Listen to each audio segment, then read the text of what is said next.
पहला चरण तो अच्छा था, बहुत ही अच्छा था, और हमारे लिए तो बहुत ज्यादा ही अच्छा है।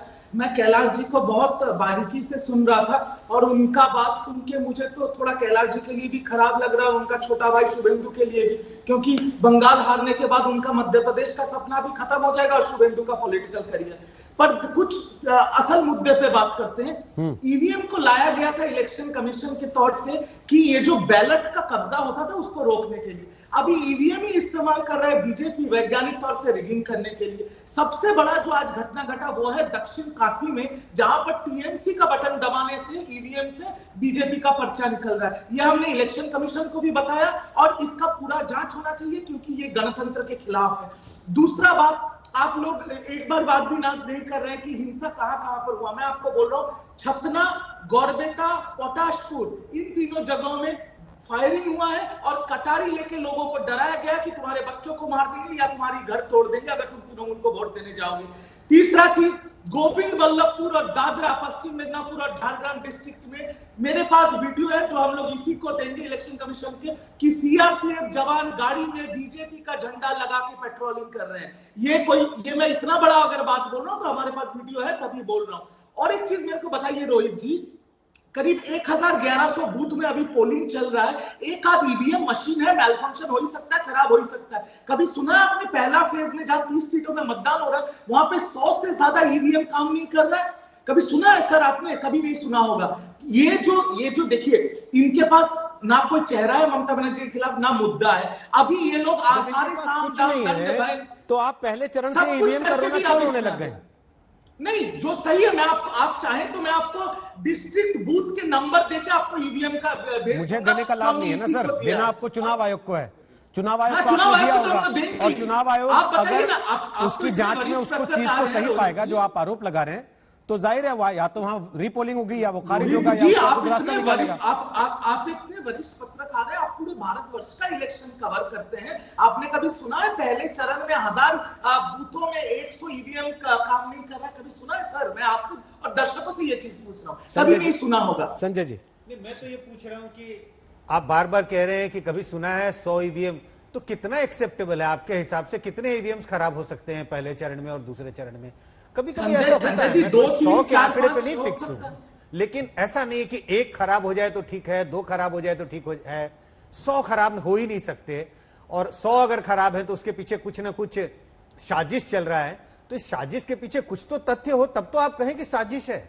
ईवीएम खराब होता है तो रिप्लेसमेंट भी होता होगा संजय जी? ईवीएम खराब होता है, रिप्लेसमेंट होता है, उसका तो नहीं पहले से रखा जाता होगा। बिल्कुल, हर बूथ पर एक एडिशनल ईवीएम रखा होता है कि अगर खराब है तो वहां पे, और अगर दूसरा भी खराब हो जाता है तो कुछ देर के लिए पोलिंग रोक दी जाती है और नया ईवीएम लाया जाता है। लेकिन रिजू जी, क्या आप समझ रहे हैं कि 8 दौर के चरण के चुनाव में एक साइकोलॉजिकल वॉरफेयर भी साथ साथ चल रहा है? साइकोलॉजिकल, जैसे क्रिकेट मैच में चलता है, वो भी आप लोगों की तरफ से साथ साथ चल रहा है। आप इधर से चुनाव आयोग के खिलाफ खेलने की कोशिश कर रहे हैं कि इनको दबाव में ले लें। बीजेपी उसका लाभ ये कह के ले रही है कि देखो ये हारते हुए देख रहे हैं खुद को, इसलिए पहले दिन से ईवीएम करने लगे। संजय जी, बात यह है ना, इनके जितने पॉलिटिकल एलाइज है वो तो देश भर में इनको छोड़ दिए। अभी इनके पास था ईडी, सीबीआई और आईटी, और अभी नया जोड़ गया इलेक्शन कमीशन। तो ठीक है, 2 तारीख को बंगाल अपनी बेटी को ही चाहती है, वो प्रमाण हो जाए। हाँ ठीक। पजौरिया जी बोलिए अपनी बात, फिर रोहन गुप्ता आ रहे हैं। बोलिए पजौरिया जी। वो कह रहे हैं कि ईवीएम के साथ आपने गठबंधन कर लिया इस बार चुनाव आयोग के साथ, बाकी सब छोड़िए। आवाज नहीं आ रही सर आपकी, शायद म्यूट कर रखा आपने। मैं सुना जी जी। तब ये पता चल गया, एकदम साफ हो गया, मैं सुनिश्चित हो गया कि ये हार का राग आलाप रहे हैं। और ये केवल रिजू बाबू नहीं, आज एक ऑडियो हमने जारी किया इलेक्शन कमीशन में, हम दिखाए, ये ऑडियो हमारे पास आया।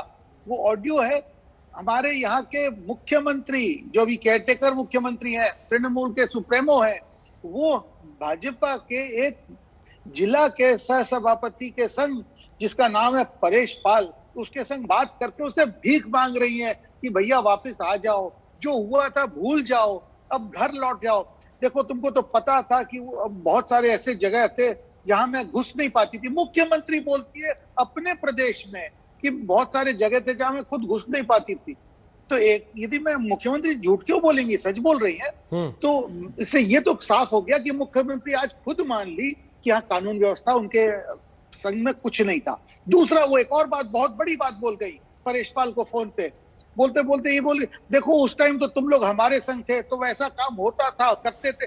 मैंने हमारे छत्र छाया में ये सब अवैध काम होता था, ये ऑडियो में। और यदि ऑडियो गलत है तो एक विज्ञप्ति जारी कीजिए और बोलिए ये ऑडियो गलत है, खत्म हुआ किस्सा।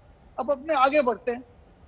यहाँ जो ये अभी ईवीएम, आज जो तृणमूल का प्रतिनिधि मंडल जाके मिला है इलेक्शन कमीशन से, आपको पता है इसका समय ये कल रात को ले लिए थे। इनको कल रात को पता था कि आज इनका पेट दुखेगा, कल रात को इनको पता था, ये समय ये कल रात को ले लिए, क्योंकि इनको पता था आज पेट में दर्द होने वाला है।